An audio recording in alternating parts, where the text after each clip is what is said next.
All right, everyone, welcome once again. It is Friday, and yes, we were laughing hysterically with Ray Ziganto here before we got on, so Kurt's about ready to fall over. I think I might even, but we will get going here, and it's Friday. It's time for Manufacturing Ecommerce Success. We're getting serious now, because today we're going to talk about driving massive positive impact for manufacturers. Yeah. And listening to, learning from, talking to Ray Ziganto today. Kurt Anderson, co-host. Oh, right over there There he is. my friend. Take it away.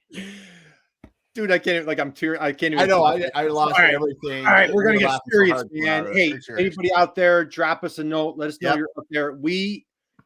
Damon, dude, I couldn't even sleep last night. Like, I was so fired up for today. So, I guys, was giggling all day. it's hard to imagine. Do we even need to do an introduction here? But I'm going to anyway. So, we have the manufacturing unicorn. We have the best mustache in manufacturing. We have the one, the only Ray Ziganto. Ray, how are you, brother? Man, I am living the dream, guys. Oh my God, I'm dude, this is Doing like great. so good, man. Yeah. So excited. What an honor. What a privilege. We Thanks, go, guys. man, we go way back. Like, man, it's like years now. Like just so Yeah. COVID's like flying by, isn't it? Thank God. So, Yeah, about Ray, it. I had the honor privilege. I connected with you with our mutual love of our life, Allison DeFord, man. Yeah. So I'm going to give a little shout out to Allison. I don't know if she's going to be with us today, but she did a webinar at Purdue. We're going to be talking about the MEP network today, Manufacturing Extension Partnership, raised in Illinois. Yesterday, Allison did a workshop at the Purdue MEP. Man, she absolutely crushed it. So she did an amazing job. She's your partner in crime, podcast co-host, and just, I know, mutual dear friend. Yeah. So, dude, here, you know what, Damon, let's go here. Great. We're going to dig into your background, all this exciting stuff. I didn't add. Hey, there she is. Not that far. Not that far. Yeah. Statute of limitations. Yeah. Statute of limitations. Allison's right there. Wow. Allison was talking about you. So, yeah. Ray, my first question for you today. You're a repeat offender. You weren't on. Yeah, It's been a while. I got a new question for you. Didn't ask you this one last time. Hopefully, you're sitting down for this one. Yeah. Young guy growing up. You've had this amazing, incredible career in manufacturing. As a young guy growing up, who was your hero? Who was your hero growing up that led to the manufacturing unicorn? It's a great question. And over the years, it's become easier to answer. It was probably my dad, just because, my origin story goes back to being, I'm the youngest of four boys by a lot. My three older brothers are like 8, 10, and 12 years older than me. Wow. By the time I come along, it's like a second family. Yeah. So my dad was either exhausted or whatever, but I spent a lot of time following my old man around. And back then, man caves weren't a thing. He had a shop. So it's like something broke, he'd go down, he had a lathe and a mill, and I was threading pipe when I was 5, and my older brothers were into cars, and I was the one that went under and changed oil and stuff. So I was just always kind of into hands-on stuff because no choice, that's what we did. So if I look back on my career, it's probably been because I've always just had an appreciation for. Don't get me wrong, I'm not exactly handy around the house, and you can ask my wife, she'll vouch for it. However, I have a ton of respect for the people that can not only fix things, dream it up, design it, build it, convert raw material, whether that's a stack of wood, a hunk of steel, whatever it is, and turn it into something. Yeah. And that to this day still excites and motivates me. So points back to Dad. Well, that's awesome. Dad's name, please. Anthony Edward Ziganto. He's no longer with us, but he had 90 good years and 1 bad month. There you go.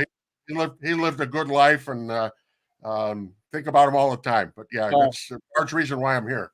Hey, well, God bless Anthony. He's looking down, smiling on you, my friend, and just what an inspiring story. And there's no doubt of we'll let you. So, guys, again, we're here with Ray Ziganto. If you're just joining us, happy Friday. What an amazing, incredible way to kick off your weekend. Yeah. Just really jam out here with Ray. If Ray's new to you, please go to Ray's LinkedIn profile. Check out Ray Ziganto. man, you'll thank us later. Ray, let's keep the party rolling. Yeah. So Anthony, your dad, 3 older brothers, you're growing up, and like, man, your superpowers, your path leads you into manufacturing. You're a global leader. You've literally worked all over the world. You've been a president of a 1,500 person manufacturing operation. Yeah. Why manufacturing, dude? What brought your talents, your skills, your passion into manufacturing? Alcohol. It was the first step was my first guy I wound up working for, John Sklenar, still my best friend today. Nice. I went to college with his sister-in-law, and she was graduating, and she said, "You got to meet my brother-in-law, John. He's a mold maker. He just bought the company he was working for, and you're going to love him." And I met John standing around a keg of beer at a graduation party at Western Illinois University, and he was like, we hit it off for lots of reasons, and he was like, "Well, when you graduate, give me a call." Right. So I had graduated in December of 1984. Sorry about that. And I called him up. He goes, "Send me your resume." And I'm like, "I just graduated college. What resume?" You know, yeah, so what's that? So he gave me a start. It was, I wanted to, my dad had his own business. He had a camera shop and a film processing lab. So I kind of got the small business thing. Right. So I wasn't afraid of this place that had, had 35 employees and 10 molding machines and stuff like that. I'm like, I knew I had to learn stuff. So I started second shift and got going, and, you get to wear all the hats. Yeah. And I've always enjoyed doing that. And I just went from, the small organization, went to a little larger one, and, got to flex my sales muscles, went international, got to work on operations, came back, got to do a little of both, got to run a place. So it's kind of all built from there, Well, I'll tell you, you're very modest, very humble, and like walking through that path. Hey, Damon, we've got a lot of awesome people. I know. I'm gonna start pulling in because we got so many people in here today. Cole Donnelly's in the house here today. Bryn, Whitney, Papa's, James. Cool. We got Allison, of course. Oh yeah. Diane's here. All right. Nicole. All right. Yeah, just coming on. It's coming on strong. So that's cool. Tell your friends. Yeah, absolutely. So, Ray, all right, let us know you're out there. Yeah. Now you've had an incredible global story. Just share a little bit of like how that path took you. I mean, literally all over the world. Just walk us through a little bit. So you go from like hanging out at a keg party, keg party. Like you're in Taiwan, and like you're all over the place. Going from a mold manufacturer to global, manufacturing operations. Just like walk us through that path. I had, my international aspirations kind of came from a couple places. I had the fortunate opportunity in high school to go on a school trip to Germany, and I just thought it was such an eye-opening experience. I didn't go there and feel like, oh crap, if I don't find McDonald's, I'm going to die. I loved getting familiar with the culture and stuff like that, and that kind of shaped me a little bit. Fast forward, I think I've shared with you guys, my wife is from Penang, Malaysia. We met in school. We're married over there. She's been here ever since. And it kind of, going there to get married, that was data point number 2. I was in another culture very different from the one in Germany, but I liked it and I wanted to know more about it and how do you do stuff. So I actively made a decision in my career. I wanted to get international experience. And in fact, I left one job because what I thought was going to lead to international experience, they basically said, "No, we're not going to do that."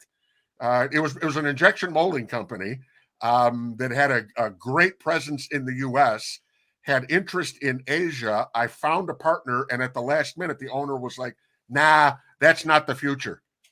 So I left. Actually, I wound up going to work for that partner. Lived in Singapore, lived in Mexico, came back and kind of went from there. So some of it was a tactical decision on my part, strategic, that this was something I actively wanted to do, and had the buy-in from my family. We don't have kids, so for us it was easy to pick up and go, and do that type of thing. But that's I guess it was by accident. I had a little bit of intention, and the rest I just let the dominoes fall. Well, once again, you're very modest, and hey, I want to give a Yeah. shout out here. A couple people we've got. Hey, Yeah. Amanda's in the house. Oh, we're gonna be geeking out about Big hitter. IMEC, Big and hitter. how about Allison? Uh-oh. Ray Ziganto is the first person manufacturer I ever met who understands the connection between sales, marketing, and operations. That's why we call him the unicorn. I got one for Allison. She was the first one to introduce me to the Holberman sphere. Building on that, saying, you know what, everything is connected, which I've leveraged that a lot of times. So thank you for that, Allison. Allison's introduced us to a lot, right? The wee syndrome, Damon, staring at your belly button. So there's that Allison has introduced us to. So you know what? Let's dive right in. Let's like just geek out. We're gonna hit hard about IMEC. Okay. Yeah. Yep. So anybody out there that's not familiar with the Manufacturing Extension Partnership, that's MEPs. We have all sorts of them on this program here. And we're going to talk about, manufacturers. We were talking before we went live. Man, you're not in a silo. You are not alone. There are just immense resources. Yeah. Ray Ziganto, what is the Manufacturing Extension Partnership, this MEP network? And then we're going to dive into what is IMEC. Here's the real high level thing. And I think this goes back 25, 26 years ago. Department of Commerce worked with, and if I get the genesis of this wrong, somebody will correct me. Yep. They recognized that there was opportunity to help small and medium-sized manufacturers across the country. Mm-hmm. If you look at manufacturing companies, less than 100 employees, I think it's like 300 and some thousand across the U.S. So what they did was, came up with a mandate through NIST. They created the Manufacturing Extension Partnership and went out and created these sites. There's an MEP site in all 50 states plus Puerto Rico with a mandate of bring the resources and support necessary to help the manufacturing base in your state thrive, be more competitive, and contribute to their communities. Broad goal. It's basically go out, be all things to all manufacturers, which is tricky, but noble. And that experiment has proved to be very impactful over the years. I mean, if you look at what IMEC in the state of Illinois, we've got roughly 12,000 companies that fall within a NAICS category that says they're in manufacturing. Right. They do something like that. Our team last year, I think we brought value to over 1,700 of those companies. And some of that was they downloaded a white paper, they attended a webinar. Many of them, quite a lot of them in the high hundreds, we actually did on-site project work with them. And that runs the gamut because we're built, and forgive me for not knowing this across all MEPs, IMEC Illinois specifically, our service framework is built around basically the Baldrige framework, which is that connected thing. You got to have strategy. Leadership has to know what they're doing. Workforce has to have training. There's operational improvement, making decisions with data, knowing what's going on in your market. So there's about 6 different areas that we look at, and you guys see the same thing. You push down in one area and something else comes up. Yep. IMEC is uniquely positioned to be able to come in and say, the drill. Somebody's going to come in and say, my wrist hurts. And say, yeah, I can make that stop hurting. But once we make that stop hurting, something else is going to come into view. And we're uniquely set up to be able to share that and kind of be with those companies on a journey, because the same person that comes through the door and helps you with that first project is the same person that's going to run the project that helps you with the rest. So it's not like, okay, I just got lean training. Now who am I going to call because I think I've got trouble with, staffing and recruiting or my marketing and stuff like that. And I have to start all over again explaining my business to somebody. Yeah. And you don't have to do that with IMEC. You make a great point there, Ray, because for a manufacturer, that learning time when you bring a new specialist in to help with a problem is a long time. And if that project manager stays there and says, okay, now we've done lean training here, now we got to work on safety, or we got to work on some other thing in HR or something else that we got to work on. It's so much easier because they can explain to the specialist a lot of that stuff and get it down to the this is what we need to do, rather than this is who we are. Yeah, exactly. And it's cumulative then. It's like, well, let's pick up where the last person left off. Right. It's not like the next person comes in, oh, you did that all wrong. That's why my thing won't work. Yeah. It doesn't work. It doesn't go that way. Yeah. You know? And that's awesome. And just Damon, it was just a month ago. We had Perinda on the program with Jacqueline Kaloje. Jacqueline, if you're out there, hello, our dear friend. She was on the program and we went through a little success story through IMEC. And she said exactly that, Ray. She was like, hey, in 2015, IMEC helped me with this. And then when they came back and knocked on our door, then they offered a marketing initiative. And I raised my hand immediately and they dove right in. We had Louvers International. They're an LED lighting company in suburbs of Chicago. They were on the program with Michelle Fawcett over the summer. And we have a great quote where it says, these guys, as a matter of fact, I was at a workshop at an MEP here in New York yesterday. I did a little workshop and I had the slide pulled up where Louvers are saying, like, it is so easy to work with these guys. I wish I would have called them sooner, you know? So let's go a little bit deeper. So I know IMEC last year, you guys had like the Grow Your Future program. You helped over 125 manufacturers hands-on in Illinois. You had there's other grant programs going on in Cook County, McHenry County. We have a new one going on right now. Just let's take a little bit of deep dive of like some of the menu items that manufacturers could expect when they work with IMEC or other MEPs around the country. The depth of resources. Number one, we're the ones you pick up the phone and it's like, do you know somebody that can help with this?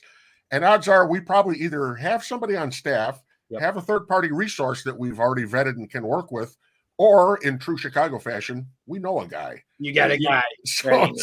So it's, we really can help with a wide breadth of issues and challenges.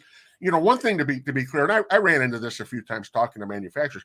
We're not the grant guys necessarily, but we'll be the kind of the data behind. A case in point, what we're doing with suburban Cook County and with McHenry County right now. We conducted a survey. We talked to over 5,000.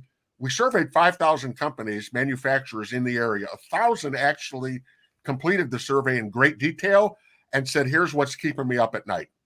What we did is went back and created like 20 plus different service offerings that address all of those things. Talked to Cook County, talked to McHenry County, and they said, you know what, we're sitting on ARPA funds to help companies bounce back. We're gonna put some money where our mouth is. So now for the companies, small, medium-sized companies that apply, these projects are fully reimbursable. Let me put that into context. Last year, our client reported impact. This isn't IMEC calling up asking the client, hey, how did we do? Client reported to a third party in terms of ROI for money they invested with IMEC was 19-1. Wow. That's sink in. 19-1. It's infinite if it costs you nothing. Right. It costs you nothing. That's right. It's like, that's one of those programs where it's like we're really doing what we can, to bring value to the customers out there. Yeah. Absolutely. Hey, a couple of quick shout outs here, Ray. We've got your dear friend Gal's in the house. Right. Dan, the manufacturing unicorn. We've got, hey, it's not Damon, it's not Friday without Dan Bigger. That's Dan, right. Thank God he made it. And we were on time today, too. We were on time. God bless your brother, Dan. And how about this? IMEC Illinois is doing incredible things for manufacturers, influence the next generation. Now, speaking of the next generation, Damon, next Friday, a week from this very minute, we're going to be on stage with look at that, 19-1. 19-1. I mean, that's crazy. Dude, I'll take those odds all day, every day. Hey, a week from right now, we have one of your colleagues, Ray. We're going to have, we have one of your, gosh, escapes me 1 second, but we have a client of yours down in Southern Illinois, and Cassie. I'm sorry, Cassie's coming on, and we're going to be doing a little case study on work that she did and we worked on together with a client success. Last Friday, we had Purin Modi on the call on our program. He's a third-party resource of IMEC, and he has done dozens of great projects with you guys. So, all right. So grow your future marketing. Now, one of the great things about you, Damon, here's a couple of things that people say about Ray. You ready? Ray, you sitting down for this? Ray is a true unicorn who sits in the intersection of technology and manufacturing.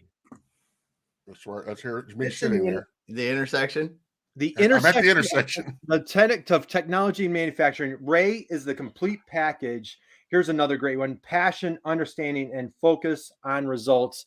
That is Ray Ziganto. So, Ray, I'm going to ask you this. So, for folks out there listening to this, you bring in just this wealth of information, experience coming in. when a manufacturer knocks on your door, like, let's go through the starting point. Like, what does that process look like? That first engagement with IMEC? Here's what we do is, we practice what we preach. So number one, it's build awareness. Lots of ways. We've got, Christy Johns and the marketing team do an amazing job just getting the word out there. We give away so much information, whether it's webinars, white papers, and stuff like that. Then our resources in the field, our regional managers, they've really got like the ideal. I hesitate to call it a sales gig because we always start from a place of service. Okay. Yeah. So it's and everything we do, our mission is really based on impact. Are we having an impact? Can you measure it? Are we moving the needle? So our regional managers, while they have responsibility for a geographical territory, a number of manufacturers, knocking on doors and getting in there, everything we do, we come from a point of service. Okay. It's like, let's have a conversation. Let's get acquainted. Let's get to know each other. It's not like, oh, I'm going to move you through the funnel and get you signed up by the end of the month. You've got to build, if we're going to be around for a long time, we got to take our time to build a rapport. And yeah, we do get the calls, the alarm bells are ringing. We're in deep stuff and, can you bail us out? Or, somebody quit and we don't know what to do. Yeah, we're there. We can help you do that. Nobody gets held for ransom. Nobody gets hard sold. The regional managers, it's an unconventional role because these are folks that, if you look at most of their backgrounds, a few of them had background in sales. Most of them are just skilled manufacturing people. They just want to come through the door and talk shop, with you. And identify problems. And when problems come up, here's the beauty of it. And we identify there's something we're going to do and a project gets launched. That regional manager sticks around as the project manager. Okay. So that's where you get that knowledge transfer. Hey, we did an e-commerce thing with Kurt. Now they're starting to get busy and the shop's starting to stumble. Maybe we should come in and do Lean 101. And by the way, we're going for ISO. And then maybe we got to do our ERP system and safety training would be great. So it's, having that continuity has just been so key, to how we do it. So it's a building process. We're not hard sell. We come from a point of service. And when our folks come through the door, they know what they're talking about. And here's something to think about. It's if I'm not mistaken, I think on the National Association of Manufacturers, 75% of all manufacturers are 20% and less. And that, so you just mentioned, hey, we have 12,000 manufacturers. So just, I don't know, do the math, you've got 9,000 that are 20 people and less, and you might have 5 people, 10 people. Yeah. And so that manufacturer, like Sue Nordman is in your state. We can go down a list of a list of great manufacturers in Illinois that have been on the show, Damon. And just, Perinda, she's 5 or 6 people. It's her and her brother, It's like, man, these people are putting their heart and soul into their business. One minute they're to the finance department. Next minute they're doing operations. Next minute they're trying to do marketing. It's just so daunting and challenging. So to have this as a resource, one thing, so Damon, we've had numerous MEP folks, and what's great is they have the type of experience that they bring to the table, like a Ray Ziganto, and almost consistently would they. And here's the question I want to ask you, Ray. They say, like, man, when I was at my manufacturer, I wish I knew about the MEP. Yeah. You were running a 1,500 person manufacturing operation. Yeah. Okay, if you go back and talk to yourself, what are some things that you would like to have done differently, A, and B, like how do you see going back in time that you feel that IMEC could have helped you back in that time? There was, I would have, by do different. I didn't know IMEC back then. So this goes back a ways, but my do different, knowing what I know now, I would have engaged with IMEC sooner. I would have been more active or involved in some of the trade associations. Associations come at it differently. They may be more on the education side or on the advocacy, in government. So I'm not an association basher. I love them. Right. I was in an environment, it's a privately held company that had a lot of preconceived notions about associations and asking for help. And it was largely around, what do they know? Yeah. Or again, it was at a time where, well, if I talk to a competitor, they're going to know what I know, and then we're going to lose all the business. Okay. So there's, and unfortunately, there's still a lot of that thinking going on today. Right. I mean, a lot of it. Yes. That happens. And it's, man, if there's a message I can get out there, if my legacy is anything, it's like, yep, Ray told us, he said there was a lot of help available. All we had to do was ask and go look for it. Right. Yeah. I'm with you, man. It's just knowing this when you're in the manufacturing space would have been so beneficial. I mean, all the way, I think back from very early and how much money we spent on consultants in lean manufacturing, in setting up your HR systems properly, ERP consulting, all these different kind of things that the MEPs can help you with, or at least point you in the right direction. Because I'll tell you, we spent a lot of money that wasn't worth it. Oh yeah, well, it's and help you avoid stepping in it. You know, I get that there's an element of pride, but you know, our job is to make our clients the hero of their story. It's not yay, you know, yay us. We get give us a good review when we survey you. Give us a good. That's what we're here for. You know, is the thing. So, you know, we're not here to compete with you. You know, is the thing. I look back over my career and it's like, yeah, I learned a lot of great lessons, but the most powerful lessons came from the biggest screw ups. You talk about, you know, ERP implementation. You know, finance goes out and finds the ERP system that makes financial reports. Now that's what we spend $300,000 on to put in for manufacturing, only to find out that we need to have 50 which have never opened an Excel doc in their life. You know, what do you that have been prevented? Yeah. You know, so. Right. All right. So, hey, and let's hit on some of your teammates, man. So, you know, our dear friend, you know, your fearless leader, Dr. Dave Belay, is just doing an amazing job. I had the honor and privilege. I met Dave in person at the MEP conference this year. We've got Melissa Zerbo, Michelle Fawcett, Chrissy Johns, you mentioned, John Azera, Jacqueline. I'm probably going to leave somebody out. And I've stumbled on Cassie. Cassie, I've worked with. She's amazing. She's going to be with us next week. Amanda's here today. Megan, we've got Dave, Doug, Melissa Bassa is great. Paula has been on our program, and she's doing an amazing job on diversity and you know, women in manufacturing. We just share a little bit about like how diverse your team is and just the wealth of talent that you guys bring to the table. You know what's been wild. A couple of things I observed when I first joined, because I for 5 years or so did the stint with NIU, you know, and came in. So a lot of preconceived notions. It was like, you know, you come in and you go, oh, okay, who am I going to have to watch out? Nobody. Everybody's cool. Who's really got the background here? Right. I'll be honest. I was used to coming through the door and hit 10 more people in IMEC that have done cooler stuff than me. Right. So that is, and the first thing I noticed is part of the onboarding thing we do is to get acquainted with your colleagues, and wrapped up to ever help you with something, just let me know, which sounds nice. Every one of them, whenever I had a question, drop me a note, bam, right now you hear from them that fast. So that's not by accident. That does not happen by accident. That's the, you know, the leadership team, you know, living those ideas through their behaviors and actively through the organization. In terms of, you know, looking over the horizon, you know, Dave knows how to see around corners. I don't know how he does it, but you know, fearless Dave. He's the one that's looking at next, and he's not afraid. You know, he knows when there's another gear in there for us to do something to help our manufacturers out there. You know, workforce is on everybody. You ever ask Dave what his PhD is in? So in terms of you know, leading edge ideas and insights in that space, you know, again, that's stuff that we're living.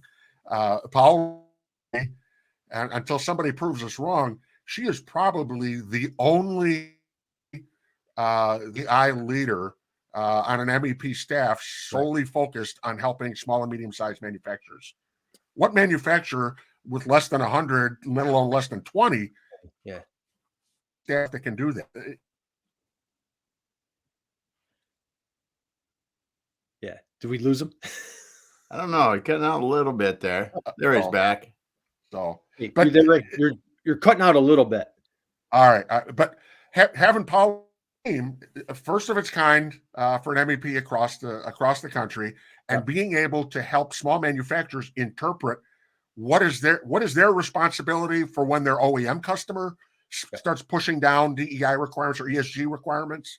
How do they leverage that in their workforce and everything else? So, man, when I look at it, the toolkit I get to show up with, this is a dream. Yeah, this is a dream gig for me. And I'll tell you, and I had we've had Paula on the show, and as a matter of fact, I interviewed her live at Chicago at the MEP conference. Yep. She tells a powerful story. It's kind of a tear-jerking story. She is first generation. Her and her family, they came here from another country, and what her mom did is, so I asked a question like, "Hey, who was your hero?" And she talked about her mom and dad coming from another country, fearless, courageous, didn't speak the language. And what she would do on Saturdays, her mom and her mother would go stand in line at a manufacturer, because whoever was first in line, that's who they were going to bring in to work that day. And so her and her mother, as a teenager, she would go in and work in a manufacturer, and like she got choked up. Where you could go. I tell you, it's such an amazing, incredible, warming story. And what I admire about what Dave Belay, the incredible team at IMEC, what you've done, I agree. I think you're probably one of the first. I'm not getting chills thinking about it. You're one of the first MEPs that hired, a Paula of that position, and you're leading the charge on women in manufacturing, diversity in manufacturing, and how important it is. And man, she is a powerhouse. And so hats off to you guys. And like you're saying, you guys are tackling these tough issues. You're tackling marketing head on. Mm-hmm. You're asking your customer. So, I mean, the great thing, like you're treating IMEC, though it's not a government agency, you're a government funded, but you treat it almost like your own business, right? You feel like an entrepreneurial spirit at IMEC, do you not? Absolutely. Cool. We actually, IMEC success doesn't happen by accident. It's not a function of one or two superheroes carrying the whole place on their back. Yep. Some may feel like they're doing a lot of heavy lifting, and I get it. Our processes are really disciplined, but it's not like, well, we figured out how to do this 10 years ago, so that's what we're going to do from now on. We're always interrogating. We've got a phenomenal way of collecting data. For an organization of this size, using Power BI to analyze what's going on, using Salesforce as our CRM tool, as disciplined as we do to be able to get data. We eat our own dog food, man. The stuff we ask our clients to do, we do it internally as well.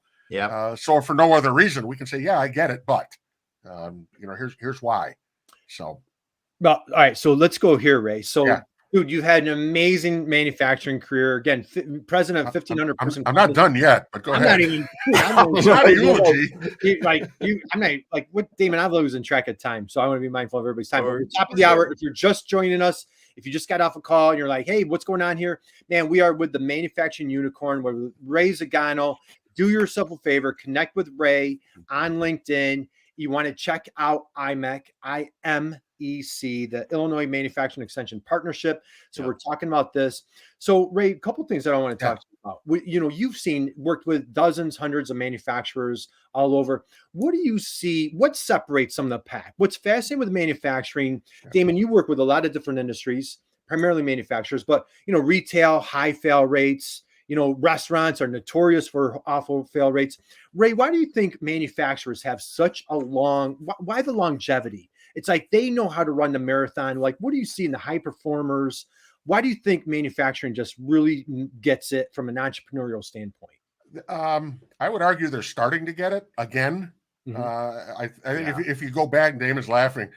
I think if you go back to some of the founding stories of a lot of companies that are now second and third generation, the entrepreneurial and innovative spirit was there. And frankly, there was a patch of time where I don't know the nice way to say this. It was complacent. Yes. Is that a polite way to put it? Did people get complacent? Like, hey, we're making money. We're making widgets. We're making money and making money. You're able to go back to the customer. I remember working in some companies. Well, first week of January, what you did was go through all all the parts she made and raised the prices. And it's like, who's been able to do that recently? Right. Yeah. So yeah, there was a level of complacency. I always noticed it took a shock of some sort to really drive change in manufacturing. And over the years, there's been various ones, whether it was, geopolitical, China gets into, World Trade Organization, and that created an event. There's, the various stock market collapses that happened. 2008 and 2009 took everybody with. So that was a big shock. COVID, was another big shock. And I think sometimes, like I'm a geek about research on change and change management stuff like that. If you do the research, it says anywhere practicing a new behavior for anything between 21 and 60 some days is what it takes to really groove that into a new habit. So in some cases, companies put Band-Aids on to get through the crisis in the hopes that it would go back to the way it was. Yeah. COVID upended that cart. Right. It's not going back. Yeah. Supply chains are going to continue to be an issue, and complexity, is going to be part of it. Workforce is not going away anytime soon. There was a study out recently. If every unemployed person right now filled every available job that's there, we'd still be short about 4 million jobs. I 4 saw million that workers. you put that out. That's amazing. That's amazing. You put that out. I saw that. It was like, holy heck. So it is not skills. It is bodies. Is the issue. Now, what are you going to do about it? Because every manufacturer's, I could do more if I had more people. Rethink it. Clean sheet of paper. How can I leverage automation? How can I move productivity? Information from the Federal Reserve and the National Census. Productivity of U.S. manufacturing since like World War II was on a pretty steady upward climb till about 2010, and it's actually been dropping. Let me say that again. Productivity of manufacturers is actually dropping. That's output per unit input. So there are a number of things that can contribute to that. But the reality is, what we're demonstrating is for the last 12, 13 years, we kind of been running in place. Yeah. So is there opportunity? Let me rephrase that. Is there a sufficient incentive to want to work on that? Well, let's see. We're closer now to having an industrial policy in the United States than we ever have. Look at CHIPS Act. Look at what's going on with infrastructure and all there. I mean, there's billions of dollars finally getting thrown at manufacturing to improve things. That's one. Supply chain taught us something else. What? Reshoring. Okay. If you're going to reshore, what does that look like? Harry Moser, you were right. But the real issue now is it's not like the big OEMs all of a sudden are going, you're right, we'll pay you a 50% premium. Yeah. No.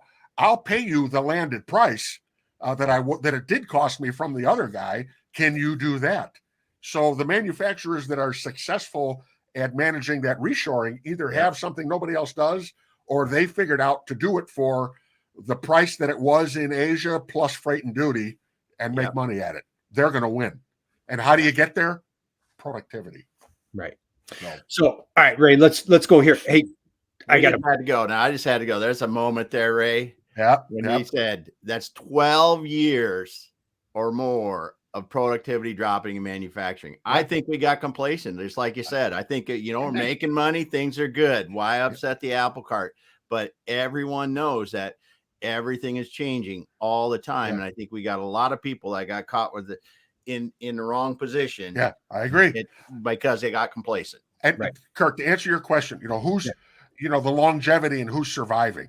I look at companies like, I know Aaron Weigel and the team at, Weigel Toolworks. Those guys, they just celebrate like their 80th anniversary. Same thing, Grandpa started the business, is a wonderful story. And generationally, they've never lost that hunger. Aaron, the current, president and CEO, had told me, I'd asked him, I was racking my brain. Why is it companies aren't embracing even the most basic stuff like machine monitoring? Yeah. Never mind full digital transformation. Are you doing machine monitoring? And he threw up because they've been doing it for years. He goes, I don't know. We all read the same magazines. You tell me. So, it's right. Yeah. It's like you got to get in there and try it, man. Well, and the opportunities. You go talk about reshoring alone, right? Yeah. The opportunities in reshoring. There is a way to figure out how to do it, right? Yeah. There is a way. But Yeah. you mentioned one thing. You have to just start from a fresh sheet of paper. Yeah. Because if you don't, if I just going to go out and do the same thing, you might as well just, you're going to beat your head against the wall. So you might as well just sit there and not do anything. And look at the tools that are out there now. And when we talk about automating, it's not just the robot on the press. Yeah. You look at what's possible now in the front end of the business. Kurt, what is it you preach? How can your customer do business with you at 12 o'clock on a Friday night? Yeah. How can that happen? Part of your digital journey is taking away friction in your customer interaction. How do you make that more automated? Right. You look at guys like ProShop ERP and what they're doing, paperless. How cool is that? Yeah. So it's like these are things that are accessible. It's not Boeing isn't the only one on the planet doing this stuff. Yes. Well, and they're honestly, I think the big companies are the last ones to do it because they had a bigger ship to turn. Yeah, true. You talk about that now. I think, and I'm going to geek out with Ray here just for a second. When you talk about ProShop ERP, you're talking CNC machining companies, which have the tightest margins. They have the hard. I think in the contract manufacturing world, they have one of the ugliest things to try to do. Yeah. And you see a thing like ProShop ERP come in and help them in the ways it does. Yeah. I don't know why the hell everyone's not at least researching and understand what they could do in any manufacturing company because this technology is so much better. Here's what's cool. I'm a technology geek. I follow what's going on in terms of startups, where investors are throwing their money. They're throwing it at manufacturing, specifically looking at supply chain. They're looking at low code or no code process. Process improvement type stuff, kind of like robotic process automation, which is business flow. It's process flow. So there are startups. There are young folks that are excited about manufacturing, that get it, that are building tools for the masses. Yeah. Collab and everybody I'm mentioning. I'm a fanboy of ProShop. I don't have a deal. They don't pay me. You're preaching to the choir, man. We are huge fans of Paul Van those guys. Cool. These are simple tools. I was in a manufacturer a couple months ago and saw how they utilized an ERP system with traditional spreadsheets and other sources, PDFs, other sources, information come to their salespeople, and they had rolled it up simply through Office 365 and Teams and Power BI and the kind of intelligence they had at their fingertips in the manufacturing for supply chain and scheduling and all this. I was like, holy heck. Yeah. And they spent very little in terms of technology spend and just had people that knew how to build the right things for them. Yeah. It's just amazing. It's just amazing. You got to ask for what you want. Yeah. What would make my life easier? Ask somebody that knows. Get somebody to write a program for you. It's like, all right. Let's catch up on, man, the chat box is just fire. So Amanda. Yeah, they're hiring great people there. And they are hiring like crazy. Guys, if you're in the state of Illinois, man, reach out to Amanda. IMEC, if you want to join an amazing team. If you're not sure, call me. Call Ray, but hey, Damon. No, not that again. I can't hear that word. It burns your eyes. More times. It just makes me want to. It just burns your eyes. I'm not keeping up with all the comments, but Ray, dude, this is oh my god, this is so fire. Oh my god, like there's so many things to cover right now. So last month we had one of your teammates. We had Cameron on the program. Yeah. Cameron shared. I asked her, "Who is your hero?" You know what she said? Her Aunt Kathy. Yeah. Her Aunt Kathy was a 22-year veteran that worked at IMEC. She used to go to the office with Aunt Kathy. She was so inspired. She goes to college. She gets an internship. Where does she go?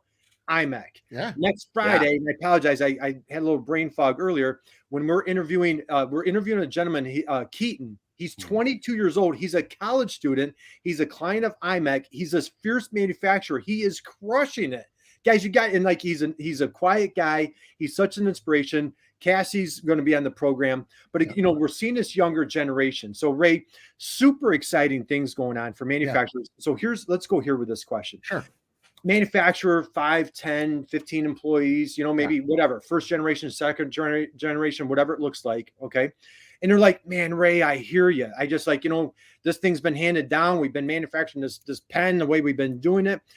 I want to change, but man, I'm a little intimidated. I'm overwhelmed. I don't have that trust. Like I saw you had a great post about, trust-based relationships. Yeah. Okay. What advice do you have for that 5, 10, 15 person manufacturer? Like, Ray, man, I hear you, dude. I want to change, but I just don't know what to do. How can you put your arm around that manufacturer and get them into the end zone? Position determines perspective. Okay. So number one, that manufacturer is too close to it. It's just a function of they come in and they're bombarded and everybody gets triggered by different stuff and worries of, you kind of go in the direction you're going to go in. So what you need somebody is that can help give you some perspective. That'll look over your shoulder and say, you know what, here's your biggest issue. It might be great to focus. I read this somewhere, but it really resonated. Yeah, you might really want to focus on 5S, but based on what's going on here, wow, I would straighten out this process you got over here because you're bleeding money, because of this. And a lot of it comes down to, simple data collection. Every manufacturer I've ever talked to, I said, what's your utilization? They always give me a number of 60 to 70%. Say, how do you measure it? Oh, we do shift reports. Okay. Once you start actually doing data collection real time and you look at the numbers, almost all of them are below 50%, usually well below. So you don't even know. And you're making decisions on data that's not accurate. So what you really need is somebody that can come in, give you that perspective and get your arms around, hey, where are you bleeding? Because everybody's got something. Fix that and be aware that you're on a journey. This isn't, you're not going to get to sit back and go, whoo, it's over. It's just you're going to tackle bigger, more important issues. I'd rather worry about a diversification push than how am I going to make payroll. Yeah. Right. So. Well, dude, you just lit up. You lit up the chat box again, man. How about this? Position determines perspective. That is just so good. Whitney, happy Friday. Thank you. What else we got here? We've got so true. Sometimes you're so close you can't see the path. Oh yeah. So, Ray, let's start winding down. I want to be mindful of everybody's time as we come into the bottom of the hour here. You shared with me this was the greatest job that you weren't looking for. Can you? Can you? And when I said earlier, when I said you are continuing as you are building this amazing, incredible career that's just ongoing and ongoing. Yeah. And and before we dig into that, that's I think why we all love working with manufacturers. Again, I was at a workshop yesterday. This manufacturer founded in 1957. That one over there founded in 1968. That one, the baby was like 1985. So it's it's great how these manufacturers just get it. They are so inspiring. Ray, so just talk about you stumble into this amazing, incredible opportunity. Yeah. You weren't even looking for it. Can you just share, how did you end up at IMEC? It was funny. The short version, I had finished up a contract with Northern Illinois University that was around trying to create a better connection between research universities and small, medium-sized manufacturers. And it was a terrific learning opportunity. It's not without its challenges. Universities move, their orbit is one pace and business is another. So getting those to sync up was a challenge, but I really enjoyed, being kind of back in a structured environment, stuff like that. So fast forward, it was like, boy, that was coming to an end. What do I want to do? It's like, I'm going to jump back into it. And, I want to run a company again. So in part of that journey, I was getting some interviews, talking to some folks and saying, oh, this is kind of cool. So my lady I was working with that helped with my resume, and she was like, you got to get some references online. So who am I going to call? So I called up Dave Boulay because I'd known him for years. We'd meet for coffee whenever he was in Chicago, got to work on some projects together. And I told him, I said, Dave, would you, I gave him my sad story. Here's what I'm looking to do. Would you please, be a reference? And he goes, absolutely. When do you need it? By the way, what is it you want to do? What are you looking for? Right. And without even thinking, it just came out of my mouth. It's like, I want to have an impact at scale, which was kind of an interesting Freudian moment for me. Ooh. And at that point, Dave, not missing a beat, goes, well, why don't you work for us? So it was like, doing what? one thing led to another. Conversations with Amanda and John and Mary Halleck, and the team, and here I am, partner relations manager, and I get to, spread the good word. I manage the influencers. I build relationships, and the people that throughout the state that are actively involved with manufacturers, I make sure that when their constituents have an issue with manufacturing, that the first thing they think of is to tell them to call IMEC. Mm-hmm. So I'm in the role I was built for. Build advocates for manufacturers. Man, isn't it just amazing? How refreshing when you find your calling, your purpose of like what you were put on, how you're making the world a better place, what you were put on this, what you're gracing this planet with to do, Ray. And it's such an inspiration. So, all right, let's wind down here. A couple more good comments here. Damon, you got something? Here we got. No, it's awesome. It's awesome. All right, guys. So as we wind down, let's go here. First off, thank you for joining us, Ray. Here's my last question for you. Somebody's catching this on replay. It's January of 23. We're still fresh into the new year. We talked about Anthony being your absolute hero growing up. God bless him. What a great father you had. Your three older brothers. You're super fired up about IMEC. We covered a lot of ground on just the amazing work that's going on at IMEC. For 2023. Your goal is impact for scale. Who or what is your inspiration? Who or what is your inspiration as you're just helping manufacturers smash their goals? Who's your inspiration? Wow, that's interesting because it shifted. I guess part of it is because I get to live and breathe the stories of small and medium-sized manufacturers every day. And that still inspires me because the ones that come to IMEC want it. They've already crossed that threshold where it's like, oh, I'm not sure if we're going to ask for help or if it makes sense to collaborate or partner or bring in some outside perspective. They've already made that leap, and they've decided, I'm going to trust these folks to help me get to next. So that to me is, that growth mindset that you want it and you want to get better. And you're going to bring in a partner that's going to help everybody leverage up. That inspires me. So at the risk of being corny, it's every freaking manufacturer in Illinois that steps up to the plate and says, damn it, we're going to do better, and watch us,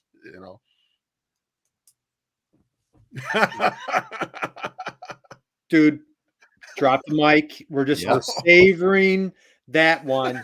Yeah. Dude, how do you help get to next? That was the drop the mic. It's hard to top that one. How do you get to next? And Damon, we talked about this Monday. How, big word that somebody from the MEP, right? April came on and she used that famous term, courageously uncomfortable. How do you get courageously uncomfortable? And exactly what Ray was talking about. Let's not get complacent. There are incredible resources for you. If you're a manufacturer, I don't care. I was with a manufacturer yesterday at this workshop. He's a one-man band. Man. So if you're one person, 10 people, 100 people, man, reach out to your local MEP. There's associations. There's all sorts of trusted resources to help you. You don't need to feel like you're in an island. You're not in a silo. Reach out to guys like at IMEC, the incredible team here. Contact Ray, and man, he's going to get you in the right place. Ray, I'm going to sneak in one more question. There you go. We're baseball fans. You ready? And we were talking about music before we went live. So Ray, you said, all right, what's next? How do let's get people across the plate. Okay. Bottom of the ninth, guy on second, you're down by 1 run and you come up to the plate. Hey, what song are they playing when you walk up to the plate? Oh,